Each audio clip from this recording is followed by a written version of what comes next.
Hello everyone, achievers Bangla চ্যানেলে সকলকে জানাই স্বাগত।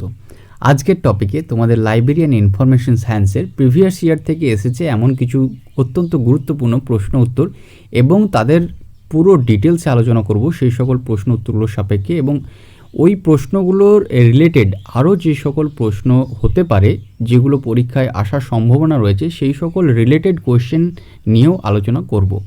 তাহলে তোমাদের দেখো কিছু কোশ্চেন প্রিভিয়াস ইয়ারের আলোচনা করা হবে, তার সাথে রিলেটেড যে সকল কোশ্চেনগুলো আরও আসতে পারে আসন্ন পরীক্ষাতে সেগুলো আলোচনা করা হবে, এবং প্রতিটা কোশ্চেনের উত্তরের ডিটেলসও তোমাদের সাথে আলোচনা করা হবে, এবং তোমাদের সুবিধার্থে বাংলা ও ইংরেজি দুটো ভাষাতেই আলোচনা করা হবে।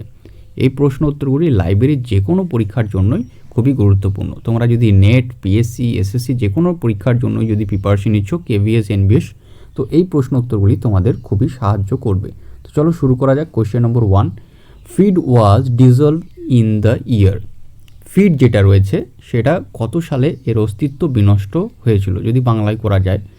অপশন এতে রয়েছে 2002, অপশন বিতে রয়েছে 2005, অপশন সিতে রয়েছে 2000 অ্যান্ড অপশন ডিতে রয়েছে 2003। তোমরা এটা একটা প্র্যাকটিস সেট হিসেবেও নিতে পারো। তোমরা এই সেটটার সাথে সাথে প্র্যাকটিস করো, তোমাদের উত্তরগুলো মিলিয়ে নিতে পারো, তাহলে তোমরা বুঝতে পারবে তোমাদের প্র্যাকটিস কেমন চলছে। উত্তর তো অবশ্যই বলে দেবই। তো এর সঠিক উত্তর হবে অপশন এ, অর্থাৎ 2002। 2002 সালে ফিড যেটা রয়েছে তার অস্তিত্ব বিনষ্ট হয়েছিল। এর ডিটেলসে আমরা দেখব এবং রিলেটেড যে সকল কোশ্চেন রয়েছে সেগুলো দেখব। ফিড এর যে পুরো কথাটা রয়েছে এটাও গুরুত্বপূর্ণ, এটাও পরীক্ষায় এসে থাকে, তো তোমাদের এটাও জেনে রাখা দরকার। ফিড হলো International Federation for Information and Documentation, এটাও তোমাদের মনে রাখতে হবে। আর FID was established on 12 September 1895।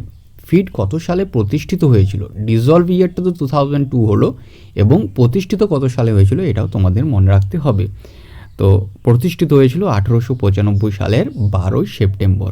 কোথায়? ইন ব্রাসেলসে। কী হিসেবে? As the International Institute of Bibliography by two Belgium lawyer Paul Otlet and Henri La Fontaine. ব্রাসেলসে ফিড প্রতিষ্ঠিত হয়েছিল কী হিসেবে? না, ইন্টারন্যাশনাল ইনস্টিটিউট অফ বিবলিওগ্রাফির ইন্টারন্যাশনাল ইনস্টিটিউট হিসেবে ফিড প্রতিষ্ঠিত হয়েছিল। ফিড কারা প্রতিষ্ঠিত করেছেন এটাও খুবই গুরুত্বপূর্ণ। ফিডের প্রতিষ্ঠাপক হলেন দুজন বেলজিয়াম লয়ার। তারা কে কে? পল ওটলেট এবং হেনরিলা ফন্টেন। এই দুটো নাম খুবই গুরুত্বপূর্ণ তাদের প্রতিষ্ঠাতা হিসেবে। ফিডের প্রতিষ্ঠাতা হিসেবে এই দুটো নাম তোমাদের মনে রাখতেই হবে, পল ওটলেট এবং হেনরিলা ফন্টেন। তাহলে এই কোশ্চেনটার সাপেক্ষে আরও যে সকল কোশ্চেন সেগুলো আলোচনা হলো। ফিডের তোমার ফুল ফর্ম, স্ট্যান্ড ফর, এটা মনে রাখতে হবে। ফিড কত সালে প্রতিষ্ঠিত হয়েছিল সেটাও মনে রাখতে হবে। ফিড কী হিসেবে প্রতিষ্ঠিত হয়েছিল? না, ইন্টারন্যাশনাল ইনস্টিটিউট অফ বিবলিওগ্রাফি হিসেবে। কোথায় প্রতিষ্ঠিত হয়েছিল? ব্রাসেলসে। আর কারা প্রতিষ্ঠা করেছিলেন? পল ওটলেট এবং হেনরিলা ফন্টেন। আর ফিড ওয়াজ ডিজলভ ইন 2002, এটা তো পেলেই, যে ফিড যে বিনষ্ট হয়েছিল এর অস্তিত্ব সেটা 2002 সালে।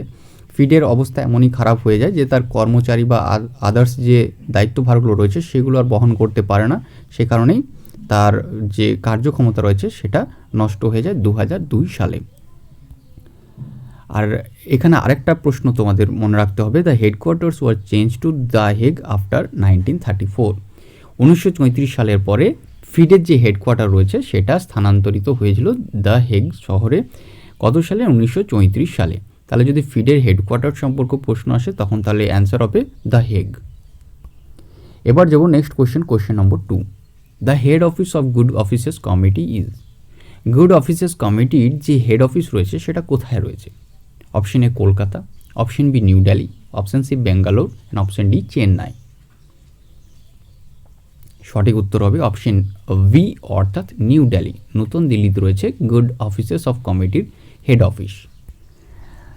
এবার আমাদের যে গুড অফিসেস কমিটি এর ডিটেলসে আমরা পড়ব। The good office committee is a voluntary organisation form to establish uniform terms of book supplies to library and to ensure a fair working margin to book seller and the efficient service to the libraries. এই যে good offices committee রয়েছে এটা একটা স্বেচ্ছাসেবক সংস্থা, যেটা কী কারণের জন্য এস্টাবলিশড হয়েছিল, প্রতিষ্ঠা করা হয়েছিল? না, বুক যে সাপ্লাই রয়েছে গ্রন্থাগারে এবং যে বুক সেলার রয়েছে তাদের যে একটা ওয়ার্কিং মার্জিন রয়েছে সেটা তোমার মেনটেন করে থাকি গুড অফিসেস কমিটি। নেক্সট কোশ্চেনে যাব, question number 3। An invisible college is a topical example of. যে ইনভিজিবল কলেজ রয়েছে সেটা কিসের আদর্শ উদাহরণ? Option A informal channels of communication, option B formal channels of communication, option C both A and B, and option D none of the above. সঠিক উত্তর হবে option A, অর্থাৎ informal channels of communication. Invisible college is a topical information of example of informal channels of communication. এই invisible college কি সেটা আমরা পড়ব। The expression invisible college was coined by Crane 1972 to designate groups of researchers working in a similar area who maintain informal contact with one another. তাহলে এখান থেকে আমরা দুটো জিনিস জানতে পারছি যে ইনভিজিবল কলেজ যে কনসেপ্টটা রয়েছে সেটা কে প্রথম ব্যবহার করেছিলেন? ক্রেন। কত সালে? 1972 সালে। ঠিক আছে, তো এইটাও ইম্পর্টেন্ট আছে যে ইনভিজিবল কলেজ এটার কনসেপ্টটা কে ব্যবহার করেছিলেন? তো ক্রেন। কত সালে? 1972 সালে। আর এই ইনভিজিবল কলেজ এটা কী কারণে প্রতিষ্ঠা করা হয়েছিল? না, যারা একই এরিয়াতে সিমিলার এরিয়ার থেকে বিলং করে যে সকল রিসার্চার্সরা তারা ইনফর্মাল ওয়েতে একে অপরের সাথে কন্ট্যাক্ট করতে পারবে। They will also exchange information by means of writing literature. তারা লিটারেচারের মাধ্যমে তোমার একে অপরের সাথে যে ইনফরমেশনগুলো রয়েছে, তথ্য যেগুলো রয়েছে সেগুলো আদান প্রদান করতে পারবে।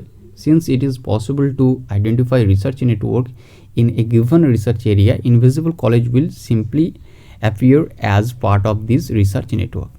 রিসার্চ যে নেটওয়ার্ক রয়েছে এই ইনভিজিবল কলেজটা তারই একটা পার্ট হিসেবে কার্যকরী, ঠিক আছে, বা কাজ করে থাকে। নেক্সট কোশ্চেনে যাব, কোশ্চেন নম্বর 4। Doctor S R রাঙ্গানাথন। Doctor S R রাঙ্গানাথন কী করেছিলেন? এই প্রশ্নটা আগেও অনেকবার আলোচনা করা হয়েছে, আর অবশ্যই তোমাদের উত্তরটা জেনে রাখা দরকার, জানা আছেও অনেকের। অপশন 1 রয়েছে categories information need into current approach, everyday approach and exhaustive approach. Option বিতে রয়েছে divides documentary sources of information into primary and secondary. Option সিতে রয়েছে divides documentary sources of information into primary, secondary and tertiary. And option ডিতে রয়েছে classified documentary sources of information into conventional, neo conventional, non conventional, meta document. তো সঠিক উত্তর অনেকেরই জানা, option D is the correct answer. Classified documentary sources of information, যে ডকুমেন্টারির যে সোর্সগুলো রয়েছে, তথ্যের যে উৎস রয়েছে, সেগুলোকে 4 ভাগে ভাগ করেছিলেন: conventional, non conventional, neo conventional আর মেটা ডকুমেন্ট। এখানে তোমাদের বাকি যে যারা রয়েছেন তারা ডকুমেন্টের যে উৎসগুলো রয়েছে সেগুলোকে কে ক ভাগে ভাগ করেছেন এটাও তোমাদের জেনে রাখা দরকার। আগেও একবার বলেছিলাম, আরেকবার বলে দিই। H.W. হেনসন, ইনি 1971 সালে 1971 divides documentary sources of information into primary and secondary. H.W. Henson প্রথম 1971 সালে ডকুমেন্টারি যে সোর্সগুলো রয়েছে, সোর্স অফ ইনফরমেশন রয়েছে, তথ্যের যে উৎস রয়েছে, সেগুলোকে দুভাগে ভাগ করেছেন, প্রাইমারি এবং secondary. Next, Dennis Grogan in 1981 divides documentary sources of information into primary, secondary and tertiary. তারপর 1981 সালে H.W. হেনসনের পরে ডেনিস গোগ্রান, তিনি 1981 সালে 3 ভাগে ভাগ করেছিলেন ডকুমেন্টারি সোর্স অফ ইনফরমেশনগুলোকে, তথ্যের উৎসগুলোকে। কী কী? প্রাইমারি, সেকেন্ডারি এবং tertiary. Next, S R Ranganathan divides documentary sources of information into conventional, non conventional, neo conventional আর মেটা ডকুমেন্ট। তারপরে আবার ডক্টর এস আর রাঙ্গানাথন 4 ভাগে ভাগ করেছিলেন, এটা সম্পূর্ণ আলাদা: conventional, non conventional, neo conventional আর মেটা ডকুমেন্ট। এগুলো তোমাদের মনে রাখতে হবে। নেক্সট কোশ্চেনে যাব, question number 5। The first university to establish a full-fledged department of library science. কোন ইউনিভার্সিটি প্রথম ফুল-ফ্লেজ ডিপার্টমেন্ট, লাইব্রেরি সায়েন্সের ফুল-ফ্লেজ ডিপার্টমেন্ট প্রতিষ্ঠা করেছিল? Option A university of Delhi, option Calcutta university, and option C Aligarh Muslim university, and option D university of Madras. সঠিক উত্তর option A, অর্থাৎ university of Delhi. University of Delhi first established a full-fledged department of library science. Library সায়েন্সের একটা ফুল-ফ্লেজ department প্রথম প্রতিষ্ঠিত করেছিল Delhi university. এখানে তোমাদের আরও ডিটেলসে পড়া দরকার, জানা দরকার, সেই জন্য তোমাদের এখানে আলোচনা করা হবে। University of Delhi was first university to establish full fledge department of library science just before independence in 1946। তাহলে কত সালে প্রতিষ্ঠা করেছিল? 1946-এ, স্বাধীনতার ঠিক 1 বছর আগে। And started admitting student two PG diploma in 1947। এবং 1947-এ যে বছর আমাদের ভারত স্বাধীন হয়, সে বছর থেকেই তোমার যে স্টুডেন্টের যে অ্যাডমিশন সেটা শুরু হয়েছিল। পিজি ডিপ্লোমা কোর্সের জন্য। Next question number 6, Berne convention was adapted in the year. Berne convention কোন সালে গ্রহণ করা হয়েছিল? Option A 1911, option B 1886, option C 19 and option D 1947। সঠিক উত্তর কী হবে? সঠিক উত্তর অপশন ভি অর্থাৎ 1886, 1886 সালে বার্ন কনভেনশন অ্যাডাপ্ট করা হয়েছিল। এখানে আরও ডিটেলসে আমরা পড়ব। The Berne convention for the protection of literary and artistic works, usually known as the Berne convention, in an international agreement governing copyright, which was first adapted in Berne, Switzerland in 1986। Berne convention যে সকল Literary রয়েছে এবং artistic যে ওয়ার্কগুলো রয়েছে সেগুলোকে protection করার জন্য এই কনভেনশন হয়েছিল।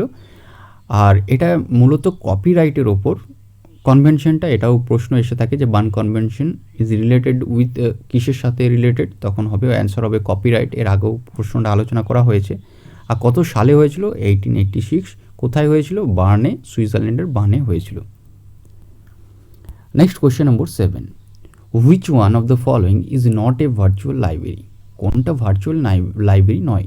Option A without world, option B with distributed physical locations, option C providing integrated and unified remote access to the geographically distributed collections, and option D of which does not exist in reality। সঠিক উত্তর হবে option B অর্থাৎ with distributed physical location. এর ডিটেলসে আমরা পড়ব। Virtual library কি এটাও তোমাদের জেনে রাখা দরকার। A virtual library is a digital space that keeps and organise virtual books and other associated documents. Virtual library হলো একটা ডিজিটাল স্পেস যেখানে বই এবং তার সম্পর্কিত যে সকল ডকুমেন্টগুলো রয়েছে সেগুলো এখানে ডিজিটালি স্টোর করে রাখা হয়। It also can refer to a space where book can be read. এখানে যেয়ে পড়ে যে কোনো রিডারই তার পছন্দ মতন বই পড়তে পারে। The term virtual libraries also can be used to refer to a collection of books that are readily available to be read on the internet. Virtual লাইব্রেরিকে এক কথায় আমরা বলতে পারি যে ইন্টারনেটে যে বইয়ের একটা সংগ্রহ রয়েছে যেখানে যে কোনো রিডার যেয়ে পড়ে বই পড়তে পারে তার পছন্দ মতো, সেটাই হলো ভার্চুয়াল লাইব্রেরি। নেক্সট এটাও তোমাদের জেনে রাখা দরকার। The virtual library was first conceived and run by Tim Berners-Lee.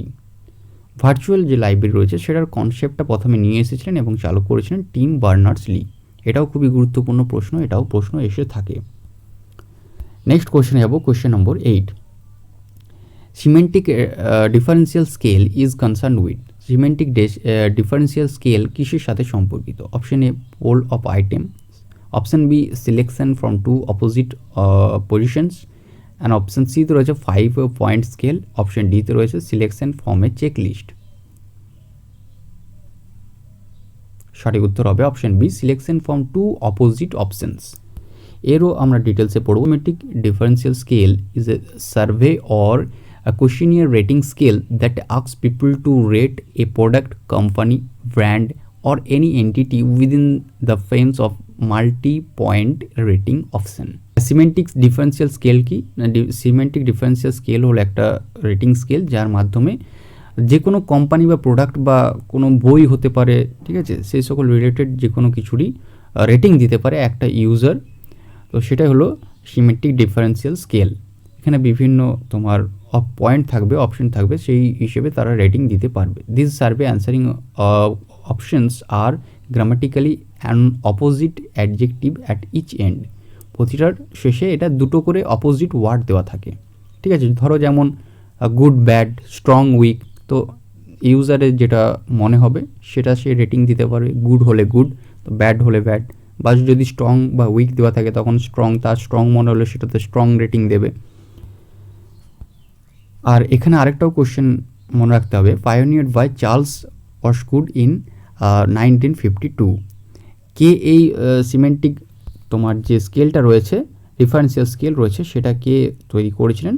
না চার্লস অসগুড। কত সালে? 1952। এটাও প্রশ্ন এসে থাকে, এটাও খুবই গুরুত্বপূর্ণ। Next question number 9, national knowledge network is to be implemented by, national knowledge যে নেটওয়ার্ক রয়েছে সেটা কার দ্বারা চালিত হয় বলতে পারো, বাংলাতে যদি বলা হয়, বা কার আন্ডারে রয়েছে এটাও বলতে পারো। তো অপশন এতে রয়েছে ন্যাশনাল নলেজ কমিশন, অপশন বিতে রয়েছে information and library network, option সিতে রয়েছে national information centre, and option ডিতে রয়েছে ডিপার্টমেন্ট অফ ইনফরমেশন টেকনোলজি। সঠিক উত্তর অপশন সি, অর্থাৎ ন্যাশনাল ইনফরমেশন সেন্টার। এখানেও আমরা ন্যাশনাল নলেজ নেটওয়ার্ক যেটা রয়েছে সেটা সম্পর্কে আমরা বিস্তারিত জানবো। National knowledge network is a multi gigabyte national research and education network whose purpose is to be provide a unified high-speed network backbone for educational and research institute in India. ভারতবর্ষে যে সকল রিসার্চ ইনস্টিটিউট রয়েছে এবং educational যে সকল ইনস্টিটিউটগুলো রয়েছে সেখানে তোমার হাই স্পিড ইন্টারনেট পরিষেবা দেওয়াই হলো ন্যাশনাল নলেজ নেটওয়ার্কের তোমার মূল লক্ষ্য। ঠিক আছে, the network is merged by national information centre, managed by national information centre. এই যে নেটওয়ার্কটা রয়েছে ন্যাশনাল নলেজ নেটওয়ার্ক, এটা কার দ্বারা ম্যানেজ করা হয়ে থাকে? ন্যাশনাল ইনফরমেশন সেন্টার দ্বারা। আর এটা কত সালে প্রতিষ্ঠিত হয়েছিল এটাও তোমাদের মনে রাখতে হবে। ন্যাশনাল নলেজ যে নেটওয়ার্ক রয়েছে সেটা প্রতিষ্ঠিত হয়েছিল 2009 সালে, 2009। আর এই হেডকোয়ার্টার কোথায় রয়েছে? হেডকোয়ার্টার্স রয়েছে নিউ দিল্লিতে। এই দুটোই খুবই গুরুত্বপূর্ণ। Next question number 10, NICRYS is information system for. NICRYS কিসের information system? Machine tools, food science, crystallography, option D drugs. সঠিক উত্তর অপশন সি, অর্থাৎ ক্রিস্টালোগ্রাফি। এরও ডিটেলসে আমরা পড়ব। NICRYS এর ফুল ফর্মটা অবশ্যই জানা দরকার। এর stand for the National information Centre for Crystallography. ক্রিস্টালোগ্রাফিটা কি এটাও জেনে রাখা দরকার। Crystallography is a experimental science of determining the agreement of atoms in crystal solids. এছাড়াও তোমরা যদি নেটের জন্য প্রিপারেশন নিচ্ছ বা পিএসসির জন্য প্রিপারেশন যদি নিচ্ছ, কেবিএস, এনবিএস যে কোনো পরীক্ষার জন্য যদি প্রিপারেশন নিচ্ছ, এগুলো অবশ্যই জেনে রাখা দরকার। এই সাবজেক্ট এরিয়াগুলো, অ্যাক্রোনিমগুলো এবং হোস্ট ইনস্টিটিউট যেগুলো রয়েছে সবগুলোর এগুলো তোমাদের জেনে রাখা দরকার। আমি তোমাদের সবগুলো একবার বলে দিই তোমাদের সুবিধার্থে। তোমরা চাইলে এটার স্ক্রিনশট নিতে পারো। আর তোমাদের যদি পিডিএফ দরকার হয় অবশ্যই আমার যে মেল আইডি রয়েছে ডিসক্রিপশনে, সেখানে তোমরা মেল করতে পারো, আমি তোমাদের হোয়াটসঅ্যাপে পিডিএফ পাঠিয়ে দেবো। তো এখানে সাবজেক্ট এরিয়াগুলো রয়েছে লেদার টেকনোলজি, এর অ্যাক্রোনিম হলো NICLAI। আর এর হোস্ট ইনস্টিটিউট রয়েছে সেন্ট্রাল লেদার রিসার্চ ইনস্টিটিউট, মাদ্রাসে। এখান থেকে কিন্তু প্রশ্ন প্রতিটা পরীক্ষাতে প্রায়ই এসে থাকে, তো এগুলো তোমাদের জেনে রাখা দরকার। Food technology, NICFOS, Central Food Technology Research Institute, Mysore. Machine tools and production engineering, NICMAP, Central Manufacturing Technology Institute রয়েছে বেঙ্গালোরে। Drugs and pharmaceuticals, NICDAP, Central Drug Research Institute রয়েছে লখনৌতে। টেক্সটাইল অ্যান্ড অ্যালিড সাবজেক্টস, এটা খুবই গুরুত্বপূর্ণ, NICTAS, Ahmedabad Textile Industry Research Association আহমেদাবাদে রয়েছে। Chemicals and allied industries, NICHEM, National Chemical Laboratory রয়েছে পুনেতে। অ্যাডভান্স কেমিক্স, এর অ্যাক্রোনিম হলো NICAC, Central Glass and কেমিক্স research institute ক্যালকাটাতে রয়েছে। বায়োমেট্রিক্স খুবই গুরুত্বপূর্ণ, অ্যাক্রোনিম হলো NCB, Indian national scientific documentation centre, এটাও রয়েছে নিউ দিল্লিতে, এটা খুবই গুরুত্বপূর্ণ। ক্রিস্টালোগ্রাফি, NICRYS, যেটা আলোচনা করলাম, ইউনিভার্সিটি অফ মাদ্রাস, এটা রয়েছে মাদ্রাসে। CD-ROM, NICDROM, National Aerospace Laboratory রয়েছে Bangalore. Management sciences, NICMAN, Indian Institute of Management রয়েছে আহমেদাবাদে। আর ম্যারিন সায়েন্স, এটাও গুরুত্বপূর্ণ, NICMAS, National Institute of Oceanography. তো এইগুলো তোমাদের জেনে রাখা দরকার, তাতে যে কোনো পরীক্ষাতে যদি প্রশ্ন আসে তোমাদের মিস করতে হবে না। তো আজকের ভিডিও এই 10টাতেই ছিল। আরও রিলেটেড অনেকগুলো কোশ্চেনে আলোচনা করা হলো, একসাথে অনেকগুলো কোশ্চেন তোমাদের জানাও হয়ে গেল। তো চোখ রেখো পরবর্তী ভিডিওগুলির দিকে। পুরো ভিডিও দেখার জন্য অসংখ্য ধন্যবাদ।